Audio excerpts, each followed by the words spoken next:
जय हिंद दोस्तों। आज की इंस्टेंट ब्रेकिंग अपडेट केंद्रीय कर्मी पेंशनर और सैनिक खबरों में सबसे पहले बात करेंगे 55 साल बाद सैनिकों को 8% ब्याज रहित 50% एएफटी का फैसला। इस पर बड़ी अपडेट है।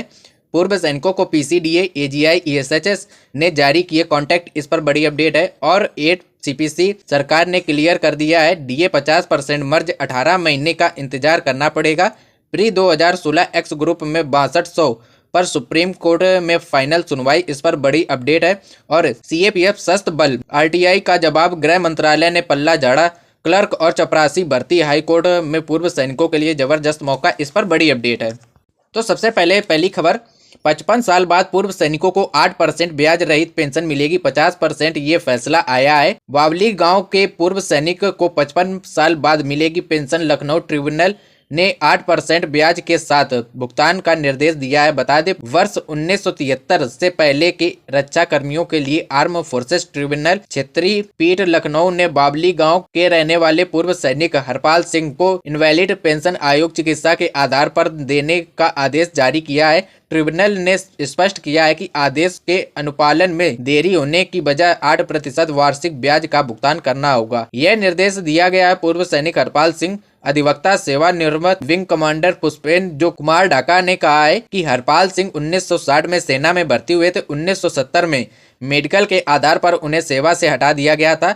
2022 में बागपत के पूर्व सैनिक एक कार्यक्रम में मिले तो हरपाल सिंह ने पूरी प्रकरण की जानकारी दी। उसके बाद विंग कमांडर जो हैं उन्होंने उनका पूरा केस लड़ा। इसके बाद उन्होंने मामले की वर्ष 2023 आर्म फोर्सेस ट्रिब्यूनल एएफटी पीठ लखनऊ ने अपील की। 3 साल तक केस लड़ने के बाद फैसला आ गया है। पूर्व सैनिकों को हरपाल सिंह को इनवैलिड पेंशन देने का आदेश जारी किया गया है। ट्रिब्यूनल ने स्पष्ट किया कि अनुपालन न होने पर या देरी होने पर 8% ब्याज के साथ भुगतान करना होगा। 1960 में भर्ती हुए थे, 1970 में सेवानिवृत्त हो गए थे, उन्हें हटा दिया गया था। बता दें कि ये सेवानिवृत्त इसलिए कर दिया गया था क्योंकि वो मेडिकल में आयोग, डिसेबिलिटी आयोग हो गए थे और डिसेबिलिटी पेंशन नहीं दिया गया। इसके बाद ये आदेश जारी हुआ। 80% डिसेबिलिटी पेंशन ब्याज के साथ भुगतान देना होगा। एक दूसरी सबसे बड़ी खबर है, पूर्व सैनिकों को जानना बहुत जरूरी है और इन नंबरों को सभी पूर्व सैनिक नोट करके भी रखें। Pensioners helpline number PCDA Allahabad के जारी कर दिए गए हैं। जो कि पहले नंबर थे उसमें कुछ बदलाव किए गए हैं। ब्रांच हेड और इंचार्ज हेड में बदलाव कर दिया गया है। टोल फ्री नंबर भी वही रहेगा जो पहले था। इंचार्ज हेड का नंबर चेंज कर दिया गया, ब्रांच हेड का नंबर चेंज कर दिया गया और कर्नल जो हैं सीओ हेड का भी नंबर चेंज कर दिया गया। इसके बाद पीसीडीए ईमेल आईडी वही रहेगी। एजीआई के नंबर भी चेंज हो गए हैं, कुछ इनको भी नोट करके रखे हैं। इसके बाद ईएसएचएस के नंबर भी जारी कर दिए गए हैं। ये 14 जनवरी 2026 से इफेक्टेड हैं। ये नंबर अब चालू रहेंगे।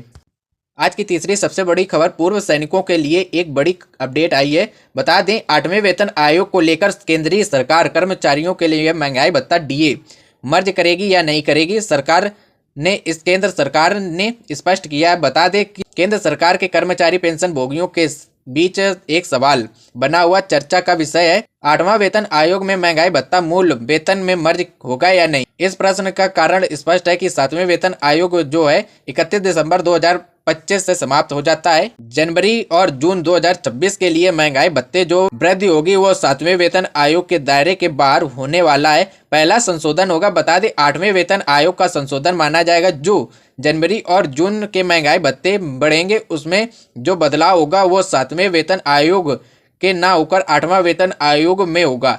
इस बीच कर्मचारी संगठनों ने मांग की है कि मौजूदा 58% महंगाई भत्ता है वो मूल वेतन में मिलाकर अंतरिम राहत प्रदान की जाए, जिससे पेंशन की गणना में भी सीधा फायदा मिलेगा। मौजूदा महंगाई दर जो है वास्तविक मुद्रास्फीति को पूरा करने में जो देरी है उसको लेकर उन्होंने कहा है कि 8वां वेतन आयोग लागू होने में भी अभी देरी है, इसलिए महंगाई भत्ते को मर्ज कर दिया जाएगा। इससे अंतरिम राहत जो कर्मचारी हैं वो ले सकें और उनको मिल सके। सरकार ने स्पष्ट किया है कि डीए का मूल वेतन में मर्ज करने का प्रस्ताव बिल्कुल नहीं है। हालांकि जो मांग की गई है उसे सरकार ने स्पष्ट कर दिया है कि दिसंबर 2025 से संसद में दिए गए लिखे जवाब में सरकार ने कहा है कि मौजूदा महंगाई भत्ते को मूल वेतन में विलय करने का कोई प्रस्ताव विचार 3 नहीं है, यानी कि मर्ज नहीं किया जाएगा। ये सरकार ने स्पष्ट किया है।